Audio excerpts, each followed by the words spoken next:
106.1 Jeronimo The World of Jogja. Halo, assalamualaikum warahmatullahi wabarakatuh. Kan coba Jogja, selamat sore semuanya. Sore hari ini seperti janji kita, kalau Kanca Muda udah lihat di media sosialnya kita gitu, hari ini kita janji Sasi Somanya bakal ngobrol nggak di Jeronimo, tapi kita jalan-jalan nih Kanca Muda Jogja gitu ya.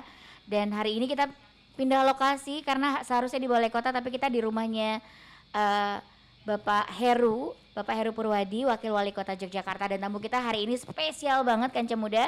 Jadi Kanca Muda kalau lagi dengerin bisa lewat 106.1 FM, bisa lewat streaming noise gitu ya, dan juga bisa lewat beberapa platform digitalnya di Jeronimo FM nih Kanca Muda Jogja. Atau lagi di mobil nih, lagi kena macet, nah dengerin deh, kita punya tema yang cukup seru hari ini akan kita obrolin ke Kanca Muda Jogja sore hari ini ya. Nah, kita udah punya tamu, pastinya selalu juga ada Ustadz Munif Tauhid. Assalamualaikum Pak Ustadz. Waalaikumsalam Kanca Muda dan Pak Wali dan dari Pak Basnas ya. Betul, kita punya tamu hari ini spesial sekali karena memang spesial untuk Ramadan ya Pak Ustadz. Kita udah kedatangan ada Dr. Andes Haji Samsul Ashari, Ketua Basnas Yogyakarta. Selamat sore Pak. Assalamualaikum. Dan juga pastinya nih yang punya rumah Heri ya. nih selalu nemenin kita. Ada Dr. Andes Heru Purwadi MA, Wakil Wali Kota Yogyakarta. Selamat sore Pak. Sugeng Sonten, selamat sore. Assalamualaikum warahmatullahi wabarakatuh. Waalaikumsalam warahmatullahi wabarakatuh. Terima kasih loh Pak. Udah melewati macet untuk bisa ngobrol luar hari biasa ini. karena hujan di mana-mana dengan angin ini kan.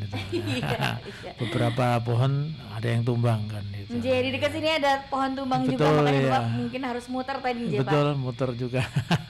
Iya. Oke, Kanca Muda kita ada di dua platform gitu ya. Jadi Kanca Muda bisa dengerin lewat Jeronimo FM dan nanti bisa nonton di YK TV gitu. Jadi saya akan menyapa dengan dua sapaan ya, Kanca Muda dan Sobat YK. Karena nanti akan tayang ulang di obrolan YK di YouTube-nya YK TV gitu ya. Jadi pasti Kanca Muda kalau mau dengerin bisa lewat platform digital Jeronimo, atau kalau mau lihat bisa lewat YK TV nantinya gitu. Pak Ustadz, kita punya tema adalah kegiatan pemerintah Kota Yogyakarta di bulan Ramadan. Puasanya besok atau besoknya kan ya Pak gitu. Nah, pertanyaan pertama saya nih Pak, kalau yang namanya Ramadan itu pasti berhubungan dengan berkumpulnya orang banyak, berkerumun nih. Sebelum nanti kita ke Pak Syamsul nih, kondisi COVID saat ini gimana Pak? Ya, kalau kondisi COVID alhamdulillah terus turun. Sudah kasusnya ya harian juga sudah mulai sangat turun ya, total kota juga turun sekarang sekitar 200-an sekian, dan kasus harian sudah di bawah 20, artinya tidak berkembang, dan banyak juga kemantren atau kecamatan yang sudah zero kasus juga. Alhamdulillah. Dan ini adalah bagian yang penting, dan memang di masa ini menjelang Ramadan ini, baik yang besok mau puasa sebagaimana nanti teman-teman Muhammadiyah dan ormas yang lain, atau yang masih menunggu dari hasil sidang isbat yang baru diselenggarakan sore sampai malam ini nanti, ya tetap sama-sama, nggak ada masalah mau puasanya besok atau kapanpun, yang penting puasa. Sama kan ya sama Pak Ustadz, yang penting puasa. Yang nggak boleh nggak puasa gitu. Betul, iya gitu. Jadi insya Allah ini kita memang ada pembatasan karena masih secara nasional masih kita coba kendalikan. Maka sesuai surat edaran Menteri Agama ya, di masjid pun tarawih sudah diizinkan tarawih, tetapi kapasitasnya 50%. Kemudian perayaan nuzul Quran ya, pengajian dan segala macam di masa Ramadan boleh, tapi masih 50%. Takbir dilakukan dengan kapasitas 50%, boleh dilakukan di masjid dan segala macam. Memang masih belum diizinkan untuk yang takbir keliling. Ya moga-moga nanti kalau siapa tahu perkembangan berikutnya semakin landai dan boleh takbir keliling. Tapi sampai saat ini ketentuan masih belum diizinkan takbir keliling. Kemudian kita juga mengizinkan adanya pasar sore dengan ketentuan harus protokol kesehatan dijalankan, dan antar pedagang pasar sore untuk biasanya lapak Ramadan Ramadan ya. ya Ramadan di mana kan Oh, itu ya, biasanya ada. Nah itu ya diizinkan, tetapi lapaknya harus agak dilenggangkan Oke. dan protokol kesehatan dijalankan. Jadi ini memang masa-masa transisi, dan saya kira masyarakat juga sudah tidak asing karena kita tahun ketiga masa pandemi menggunakan protokol kesehatan. Iya ya, mudah-mudahan nggak lupa ya Mas.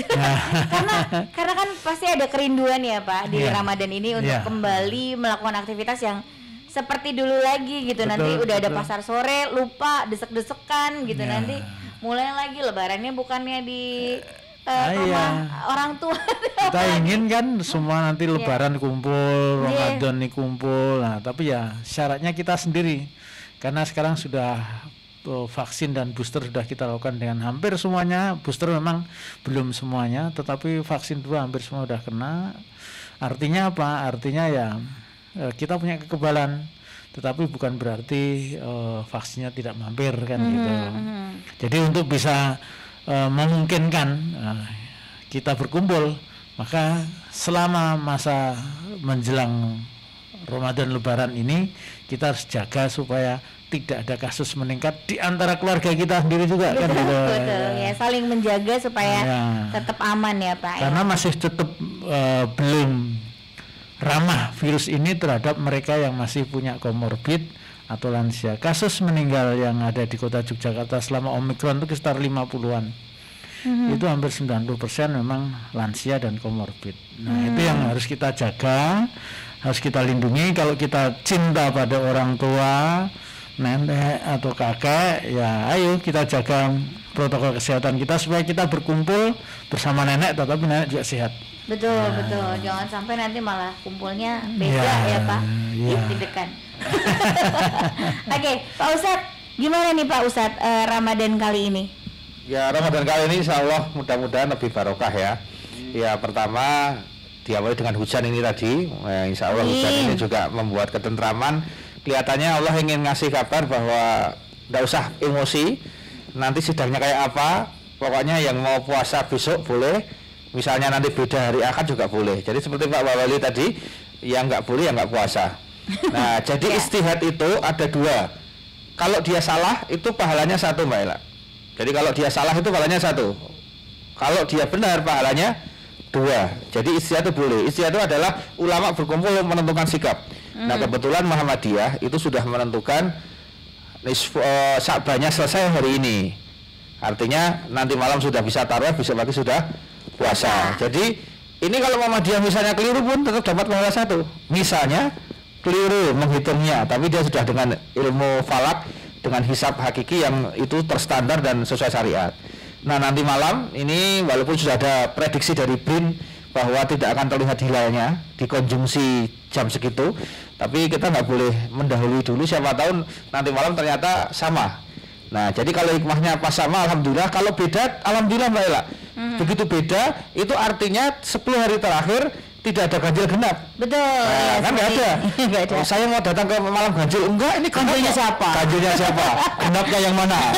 Akhirnya mau nggak mau 10 hari terakhir Iya. itu full ya. Betul, Nah, betul. jadi saya kira dengan Pak Wali tadi sangat luar biasa bahwa memang alhamdulillah Covid turun. Nah, itu kita kurangi dulu tuh Covidnya turun. Yang kedua tetap prokes karena komorbid berbahaya. Jadi kita sayang orang tua karena kan seperti itu. Terus alhamdulillah tadi jajanannya di Ramadan kampung Ramadan di mana-mana boleh.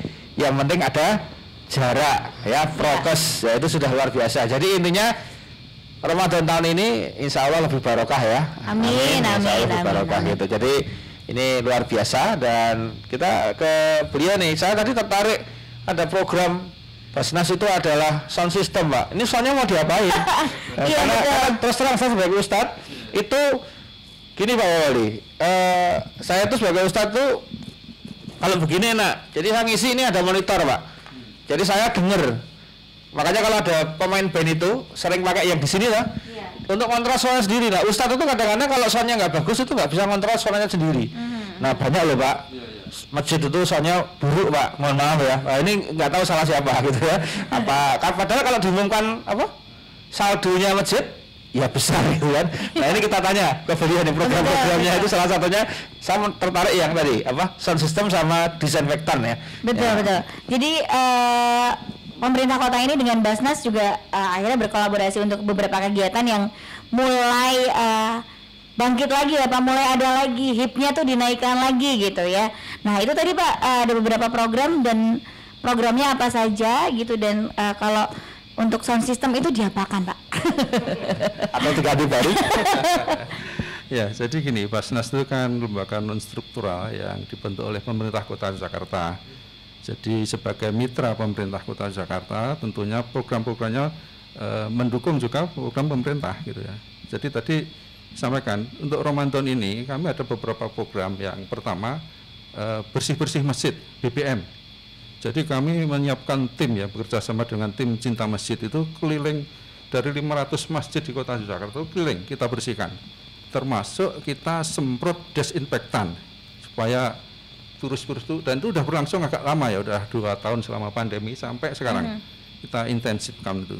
Jadi kita ada tim yang selalu siap dipanggil kapan saja. Termasuk yang tadi kita ada tim sound system akustik ya.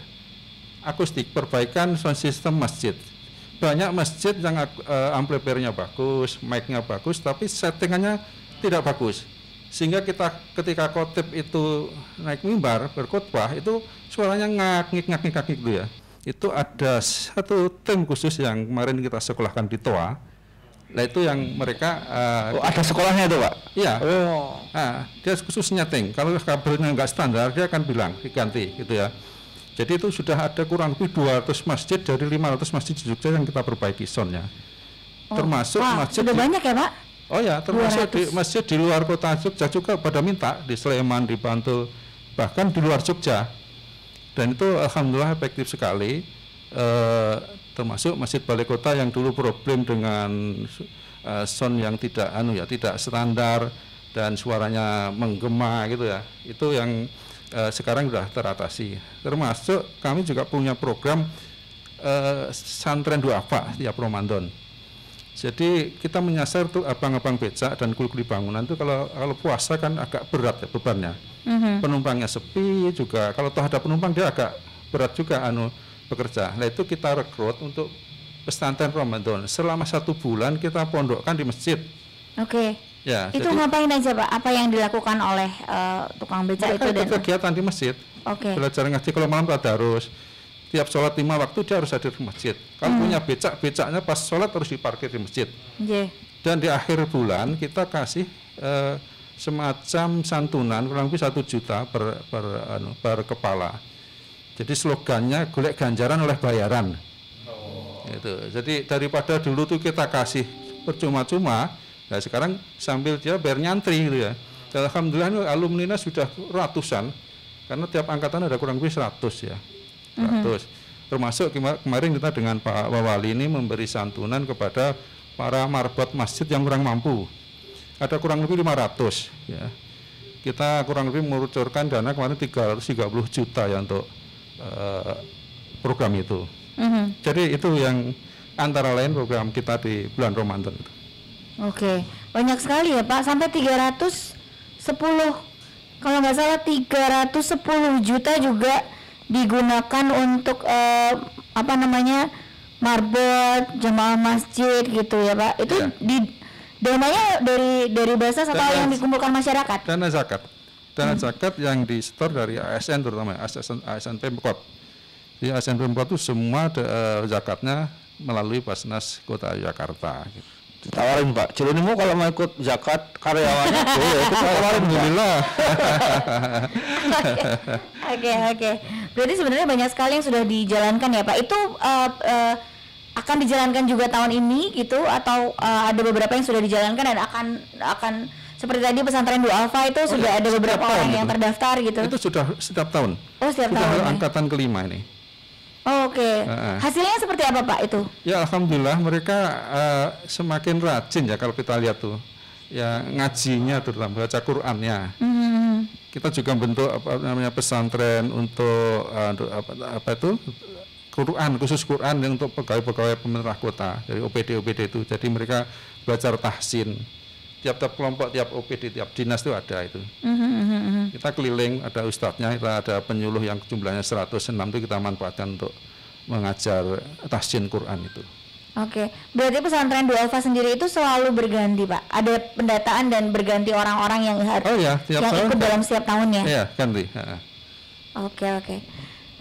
Pak Ustadz. Ya, jadi luar biasa ya. Nah, kita nanti pengen tertarik tanya Pak Heru Purwadi ya kaitan dengan kalau di besok ini kan yang ditunggu-tunggu ini Pak Wali adalah pertanyaan mengenai sholat Id sudah boleh atau belum? Karena pada kangen sholat Id, Pak. Nah, ini sudahkah ada minimal apa ya, Pak? Mungkin walaupun belum diputuskan, Pak. Mungkin ada sering-sering atau semacam arahan karena beberapa masjid itu bertanya karena boleh nggak mengadakan di lapangan, bukan di masjidnya. Selama ini kan diblokir di masjidnya masing-masing atau di istilahnya mungkin di halaman kampung masing-masing.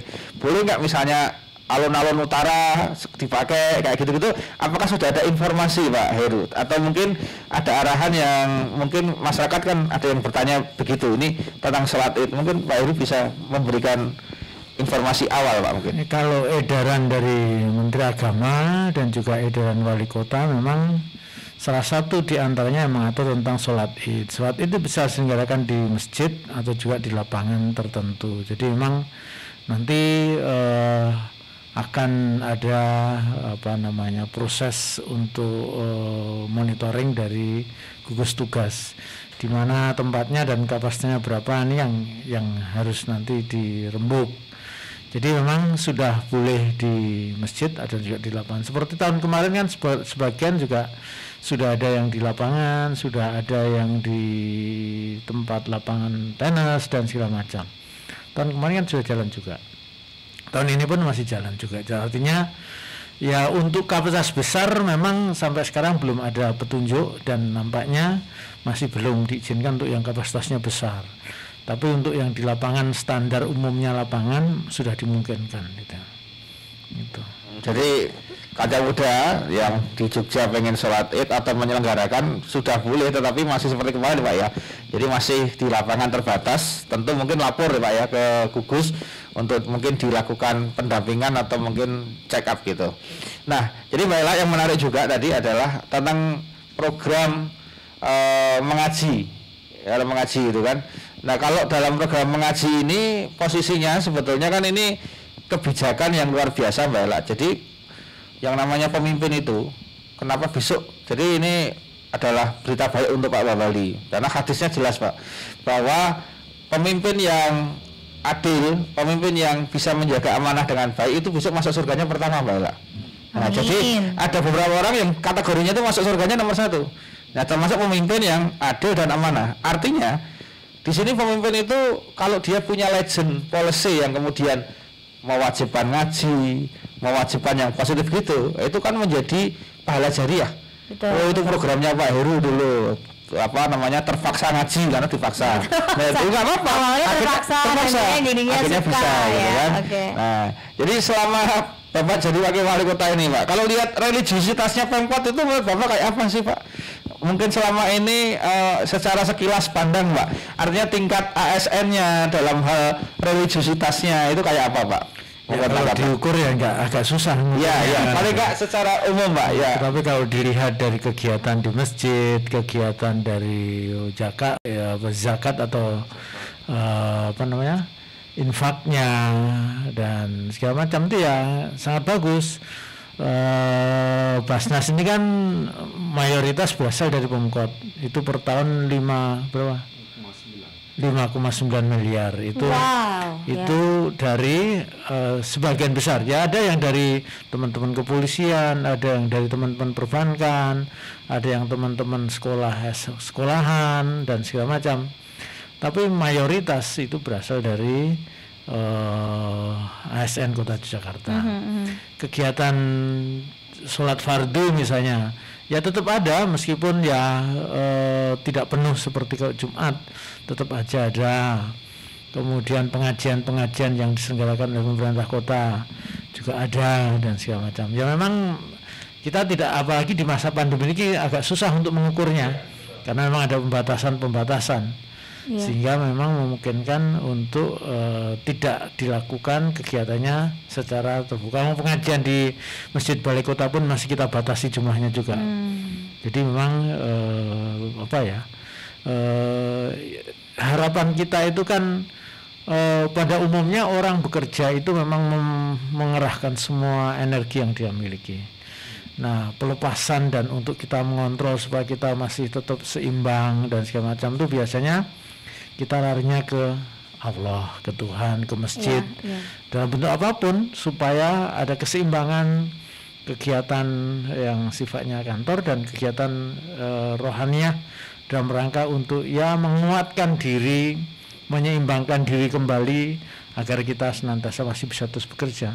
Kalau nggak ada keseimbangannya kadang-kadang orang stres dan segala macam karena tidak ada lagi orang pelemparannya. Allah sendiri kan sudah mengatakan untuk meminta sesuatu pada Allah. Yang punya kuasa aja udah meminta kita untuk meminta. Kalau kita nggak minta kan malah aneh. Wong abdi naik orang dijaluk kan gitu kan. Mintanya gratis kenapa kok malu-malu? Kenapa kok sombong nggak mau ya? Iya, abdi naik orang jaluk kan itu kan. Iya. Sama yang nggak mau ngasih malah minta. Nah, makanya. Iya, betul sekali. Jadi itu yang saya kira yang penting, kegiatan keagamaan dari agama apapun itu adalah menjaga keseimbangan agar kita bekerja menjadi kerja yang baik dan seterusnya. Ya, jadi yang menarik tadi adalah gagasan tentang zakat ya. Jadi zakat itu akhirnya kalau ASN di Pemkot itu mau zakat dipotong gitu. Itu salah satu yang membuat boleh dikatakan zakat rutin ini itu bisa jadi dia menjadi sedekah nantinya. Artinya Pak, secara akad memang itu zakat. Tetapi dia berzakat rutin itu sebetulnya bisa jadi kalau dia mepet anggarannya, itu Allah teruskan juga menjadi sedekah. Ya gitu loh, maksudnya gitu. Jadi zakat yang rutin kan ada yang dilebihkan nggak Pak? Atau 2,5% semua atau ada yang lebih? Ada yang lebih? Ada yang lebih. Oh ini ada yang 10%? Oh iya, berarti 2,5% itu kan aturannya standarnya minimal. Oh gitu, jadi nggak langsung dipotong atau mengirim? Langsung potong gitu. Langsung dipotong. Kan persetujuan, motongnya pun kalau mereka nggak setuju untuk dipotong ya nggak dipotong. Oh iya. Kan persetujuan. Sekarang yang akan kita galakkan adalah wakaf. Wakaf ya. Jadi wakaf gerakan wakaf ini juga sedang kita galakkan, wakaf uang terutama, karena ini masih juga belum populer. Orang kalau mikir wakaf itu tanah kan gitu. Orang mikir wakaf itu seolah-olah lepas dan segala macam. Nah, wakaf uang ini yang sedang coba kita dorong termasuk terhadap ASN juga. Pak Ustadz, gimana itu? Kalau tadi kan namanya wakaf tunai. Kan ada gini. wakaf, sedekah, zakat. Ini Kancah Muda dan sobat YK dan Kancah Muda ini diperhatikan. Betul. Wakaf itu sekarang sudah muncul istihad namanya wakaf tunai. Oke. Fresh money. Berapapun nilainya itu bisa. Tapi yang penting adalah akadnya. Lah terus ini untuk antisipasi, betul kata Pak Babali. Kalau kita nunggu wakaf itu selalu selalu tanah, ya nggak punya tanah nggak bisa wakaf dong. Itu pertama. Jadi orang yang misalnya nih tiba-tiba dapat bonus nih, misalnya atau mungkin ngumpul ke duit tiba-tiba ada 20 juta. Sama wakaf 20 juta itu. Boleh. 5 juta. Boleh. Yang penting akadnya kan di situ bedanya. Nah, wakaf ini itu untuk mitigasi akhirat. Nah, ini mitigasi akhirat. Kayak ini saya promosi wakaf tunai ya, membantu dari Pemkot dan dari Basnas. Jadi wakaf tunai ini fungsinya besok itu, mohon maaf ya, bisa jadi puasa kita, sholat kita, wirid kita, zikir kita, sholawat kita itu pahalanya bolong-bolong atau zong gitu aja lah. Ada zongnya. Nah terus besok kalau di sana itu ingat ya, tidak ada orang yang masuk surga itu tanpa dosa kecuali Rasulullah, kemudian para ring satunya beliau dan para nabi-nabi. Yang lain ada dosanya. Makanya tulisannya itu di Quran jelas. Besok itu adalah hanya akan ditimbang sama Allah.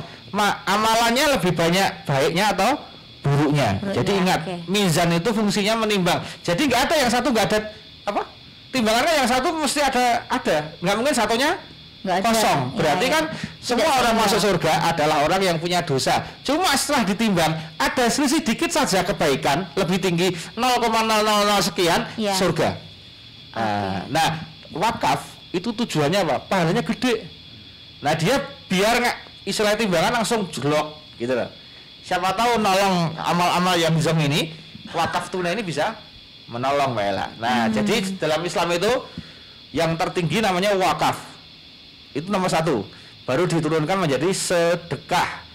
Ya, kalau karena sedekah ini levelnya sudah tadi Pak. Jadi kalau yang 2,5% aturannya, dia 10%, walaupun nawaitunya dia zakat, dia sebetulnya sisa 7,5% ini sedekah. Itu otomatis Mbak Ella. Nah, makanya teman-teman ASN, Sobat YK dan para kanca muda, kalau mau motong itu jangan 2,5, 5 atau 3, tapi yang sisanya nawaitunya sedekah. Jadi sudah bersih luar dalam. Betul, Dan ingat, sedekah ini banyak menolong. Ya, banyak menolong artinya sesuatu yang tidak mungkin terjadi hanya dengan sedekah bisa terjadi. Nah, tadi berarti betul ASN itu mungkin ngajinya nggak terlihat, sholatnya nggak terlihat, tapi sedekahnya kan jelas. Nah, jadi istilahnya itu apa? Kalau orang beramal dengan uang itu lebih awal. Nah, dalam Islam semakin awal itu semakin gede pahalanya. Makanya kalau kamu ngasih orang barang itu cenderung enteng, tapi begitu uang walaupun sama nilainya tapi beda di hati ya, lebih besar nilainya apa lebih karena orang masih akan awal. Nah, awalnya itulah Allah ganti yang lebih banyak. Jadi betul, monggo yang mau wakaf tunai itu juga digalakkan, itu luar biasa, itu banyak menolong Mbak Ella. Jadi kalau wakaf tunai itu gimana Pak? Gimana dan kemana atau ya sudah ada petugasnya. Seperti apa? Oh gitu, dari Basnas juga? Ya dari Mas beliau nanti. Beda ada organisasi sendiri, apa namanya Mas? Badan wakaf. Badan wakaf. Oh, okay. Kemana kan ada itu sebenarnya. Oh, dari Badan Wakaf berarti ya. Pak Wali termasuk pengurus Badan Wakaf Indonesia di Kota Yogyakarta. Oh, jadi beda dari Basnas ya Pak ya? Beda. Kalau Basnas itu kan zakat dan infak sedekah. Okay. Kalau ini wakaf, khusus wakaf yang memang kan potensinya besar. Ya tadi orang wakaf tuh pikirannya orang kita tuh tanah kan gitu. Nanti nggak jadi tanah gitu. Mendingan urunan jadi tanah gitu ya Pak. Ya. Kalau wakaf itu Pak Ustadz, saya jadi penasaran sama wakafnya. Apakah nanti misalnya urunan gitu ya? Biasa kan kalau tadi wajarnya orang taunya wakaf tanah, dijadikan masjid, dijadikan tempat umum atau apa saja misalnya begitu ya, buat orang banyak dan kebaikan orang banyak.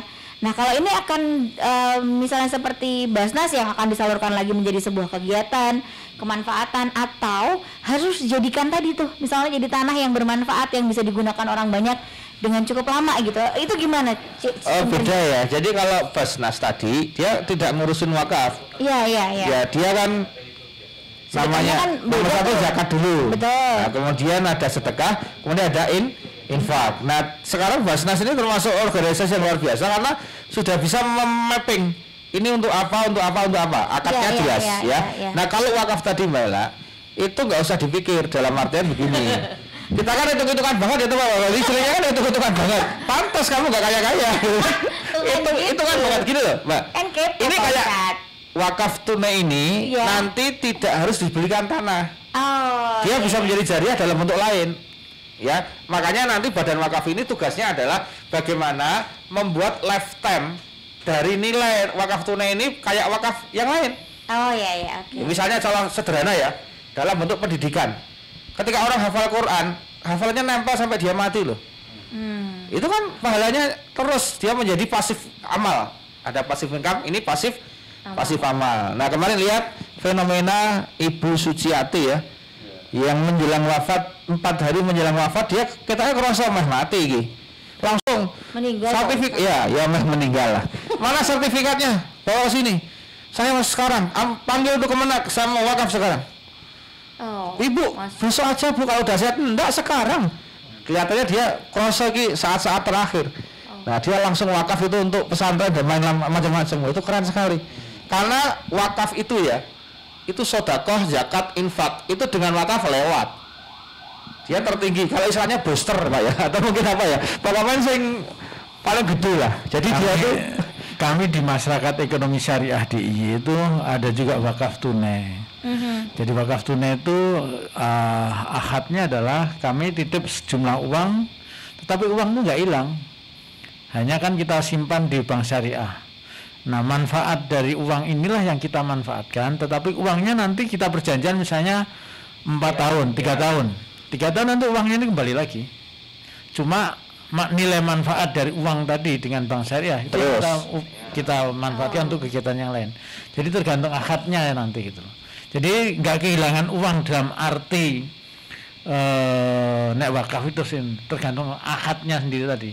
Kalau di masyarakat ekonomi syariah, kamu simpen uang dalam bentuk wakaf tunai, itu uangnya hanya disimpan saja di situ, tetapi oleh bank syariah itu dimanfaatkan dan kita dapat keuntungan. Nah, keuntungan itu yang kita gunakan untuk macam-macam, ada kegiatan orang tua asuh dan macam-macam itu. Iya. Wow, oke. Menarik sekali. Baru tahu kan? Iya. Kira-kira Pak Wali. Oke, kalau Pak Samsul saya pengen tanya tentang kenapa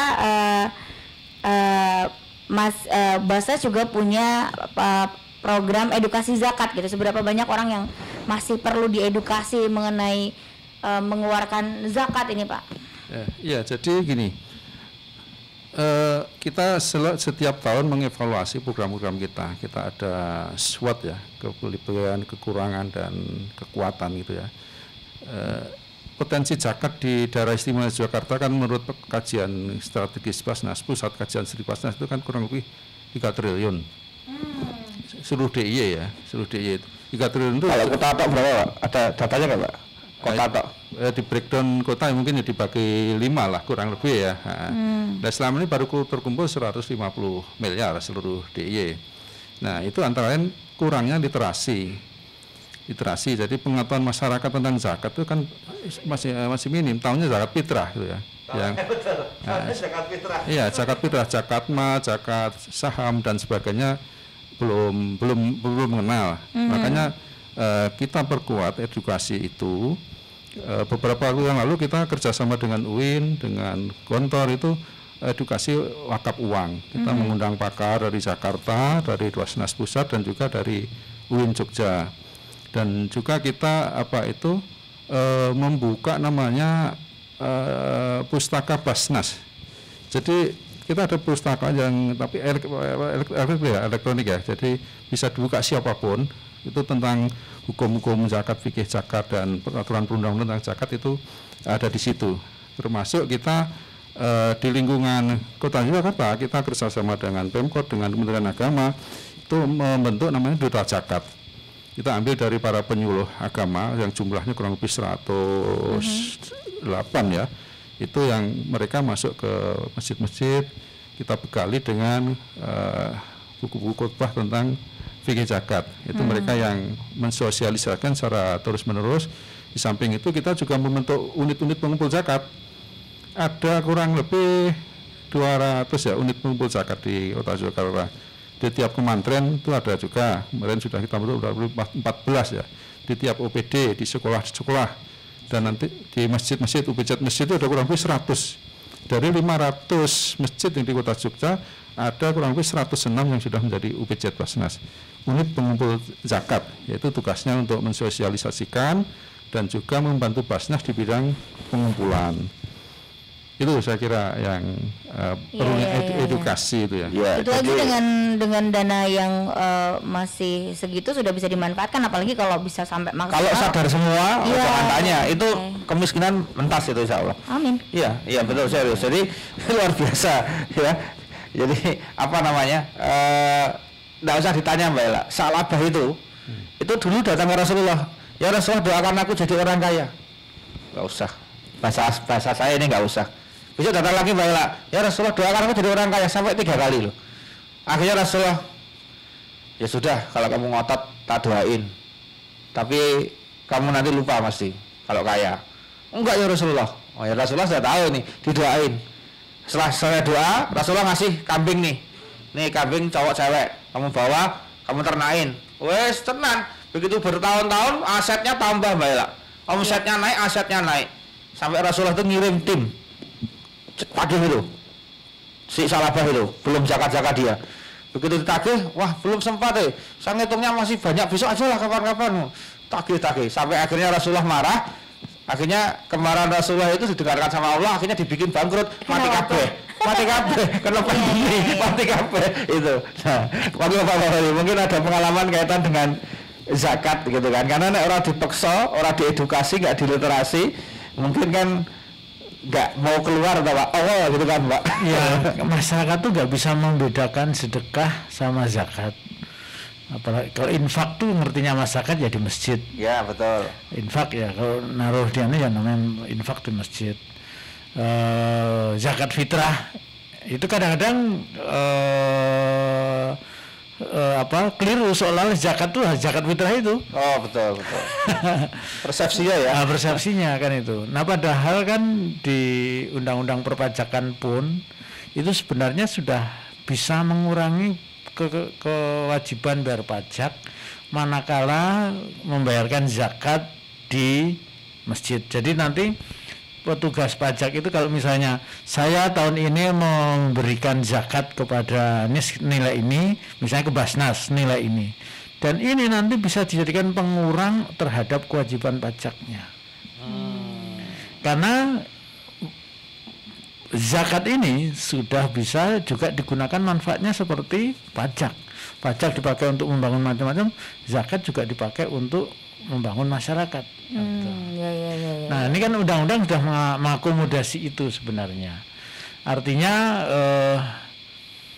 tidak ada, kalau hitung-hitungan itu orang rugine jane. Ya, zakat lewat Basnas atau kita bayar pajak itu nanti akhirnya juga akan ke masyarakat semuanya. Ya, kemanfaatannya sudah berjalan dengan gitu. Hal yang lain gitu ya Pak. Ya, nah masyarakat ini memang literasi tentang ini soal zakat, infak, sedekah, wakaf dan segala macam ini memang perlu dikuatkan karena ini memang masyarakat nggak ngerti apa atau zakat itu dan apa manfaatnya, infak itu apa dan manfaatnya apa, sedekah itu apa, wakaf itu apa, kan nggak ngerti semuanya. Padahal Allah sudah memberikan macam pintu-pintu tertentu. Oh zakat itu pintunya apa, infak ini apa, Ustadz yang sedekah, tahu apa ya. wakaf Ya secara sederhana kalau zakat itu adalah hal yang wajib, dia berfungsi untuk menyucikan harta. Karena kita nggak pernah tahu, contoh nggak usah jauh-jauh, saya sebagai ustadz ngisi pengajian dikasih amplop, kita nggak pernah tahu kan uang yang ada di situ tuh uang apa. Ya. Kan artinya kan, nah ketika itu saya menerimanya kemudian saya zakati, itu otomatis menjadi bersih. Kecuali kalau satu jelas itu uang haram terus saya terima, itu beda Mbak. Jadi itu fungsi zakat satu membersihkan harta. Yang kedua, zakat itu dikatakan zid, menambah. Berarti ketika kita kurang akan ditambah. Jadi kalau mau mancing menambah harta itu dengan zakat. Nah kalau sedekah itu sifatnya dia tidak wajib tapi optional. Namun ini ada pengorbanan di dalamnya. Makanya Allah ngasih benefit khusus sedekah lebih besar daripada zakat, gitu lah. Nah, tetapi yang kalau sedekah ini Mbak Ela, itu sifatnya adalah orang yang spesial. Jadi dia sudah punya kemampuan berzakat, dia meningkatkan ke sedekah. Maka saran saya, Anda nggak usah bingung, zakat dulu nomor satu. Istilahnya itu nomor satu pondasi zakat dulu, baru meningkat ke wajib itu ya. Ya wajib. Baru kalau nanti sudah biasa zakat 2,5%, naik 3%, nah nanti kemudian sedekah. Nah kalau ada orang tidak bisa di dua-duanya, dia nggak punya kekayaan, mau zakat nggak bisa, apalagi sedekah.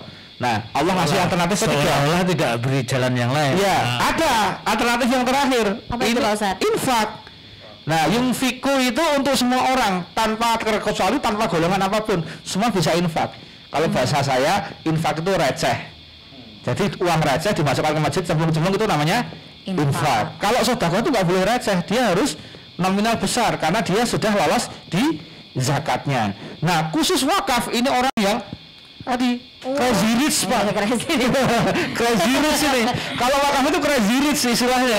Dia yang sudah tokonya dinding di warungnya dinding itu sudah wajibnya wakaf dia. Nah kalau orang bisa semuanya ini luar biasa. Jadi nggak ada alasan orang nggak bisa mengeluarkan kebaikan. Paling minimal adalah infak. Tapi untuk wakaf tidak harus menjadi crazy rich. Iya. Nggak usah trade. Nah, yang penting anda pernah zakat dan kemudian Anda punya uang yang cukup untuk melakukan tuh wakaf juga bisa karena ada wakaf tunai. Iya. Ya. Gitu. Oke Pak Ustadz, kita ini udah memasuki akhir acara gitu ya. Jadi boleh closing statement dari Pak Heru, dari Pak Samsul Sekaligus gitu. Pak, closingnya untuk menyambut Ramadan Pak. Iya betul. Untuk Kanca Muda dan juga Sobat YK nih untuk Kanca Ramadan. Muda dan Sobat YK semuanya, alhamdulillah kita ketemu lagi di bulan Ramadan. Jangan sampai sia-siakan bulan yang penuh barokah ini. Kita perkuat kedekatan kepada Allah dengan banyak beribadah agar kita mendapatkan ampunannya, kita mendapatkan berkah dan rahmatnya, dan insya Allah juga kita meningkat derajat takwanya. Dan kesempatan ini kan selalu diberikan Allah setiap tahunnya sekali, dan saya kira apapun yang datang hanya sekali itu pasti ada sesuatu yang istimewa kan itu. Jangan sampai kita tidak ada sesuatunya di bulan Ramadan kali ini maupun Ramadan yang akan datang. Nah oleh karena itu selamat menjalankan ibadah Ramadan dan semoga kita dikaruniai sehat sehingga menuntaskan semua amal ibadah dan amal kebaikan selama bulan Ramadan, memperbanyak zakat, infak, sedekah, bahkan kalau perlu wakaf pada masa-masa ini sangat baik karena kita di bulan Ramadan ini diberi banyak kelonggaran dan kemurahan oleh Allah Subhanahu wa taala. Kemurahan dan kelonggaran Allah itu semoga kita juga salurkan kepada masyarakat yang lainnya. Itu. Tapi sekali lagi jangan lupa dalam menjalankan itu prokesnya dijalankan supaya apa? Supaya kita semua sampai nanti habis Lebaran maupun sholat Id itu masih bisa menikmati kebebasan karena COVID-nya semakin turun. Amin. Oke, Pak Samsul monggo silahkan. Untuk Kanca Muda dan para muzaki Basnas atas nama pengurus Basnas saya ucapkan terima kasih atas kepercayaan selama ini kepada Basnas Kota Jakarta, dan tak lupa menjelang bulan suci Ramadan kami mengucapkan selamat menjalankan ibadah Ramadan, dan mohon maaf bila ada salah khilaf dalam berinteraksi selama ini. Pesan kami 2,5% zakat, 100% manfaatnya dunia akhirat. Amin. Pak Ustaz? Baik, saya dari Sasi Sema Jurunimo. Selamat menempuh ibadah belajar Ramadan, gaspol amalnya. Insya Allah ketemu Sasi Sema di edisi Ramadan. Yeay, asik. Terima kasih Pak Heru, Pak Samsul, Pak Ustadz juga. Kanca Muda, terima kasih sudah mendengarkan. Selamat menjalankan ibadah puasa. Nanti setiap Jumat selalu ada Sasi Soma.